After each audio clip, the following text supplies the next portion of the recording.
സംസ്ഥാനത്ത് തുടർച്ചയായി online taxi തൊഴിലാളികൾക്ക് നേരെ ഉണ്ടാകുന്ന അക്രമങ്ങൾക്കെതിരെ ഓൺലൈൻ ടാക്സി തൊഴിലാളികൾ രംഗത്ത്. വിഷയത്തിൽ ഗതാഗത വകുപ്പ് മന്ത്രി കെ.ബി. ഗണേഷ് കുമാറിനടക്കം ഭാരവാഹികൾ പരാതി നൽകിയിട്ടുണ്ട്. കുറ്റക്കാർക്കെതിരെ നടപടിയെടുക്കണമെന്നാണ് ആവശ്യം.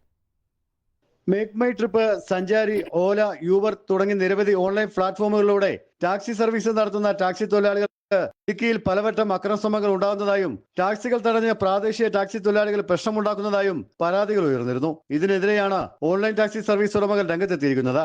സർക്കാർ അംഗീകരിച്ച കണക്കിലാണ് തങ്ങൾ സർവീസ് നടത്തുന്നതെന്നും ഒരു കൂട്ടം പ്രാദേശിക ടാക്സി തൊഴിലാളികൾ മാത്രമാണ് തങ്ങൾക്കെതിരെ മനഃപൂർവ്വം പ്രശ്നങ്ങൾ സൃഷ്ടിക്കുന്നതെന്നും ഇവർ പറയുന്നു. അവർക്ക് ചെന്ന് വെച്ചാൽ അവർക്ക് വെറുതെ പൈസ കിട്ടണം, അങ്ങോട്ടും ഇങ്ങോട്ടും ഫെയർ കിട്ടണം, അതിന്റെ കാലം അങ്ങനെ നല്ല അങ്ങോട്ടും ഇങ്ങോട്ടും ഉള്ള ഫെയർ കിട്ടി അമിതമായ റേറ്റ് ചേർന്ന് അവർക്ക് പോകണം. അതിലിപ്പോൾ നമുക്ക് എന്ത് ചെയ്യാൻ പറ്റും? ഞങ്ങളുടെ പ്ലാറ്റ്ഫോമിലേക്ക് അവർ വന്നോട്ട് ഞങ്ങൾ വേണേ അക്കൗണ്ട് വരെ എടുത്തു കൊടുക്കാവുന്നതാണ്. അവർക്ക് ട്രിപ്പ് കിട്ടും.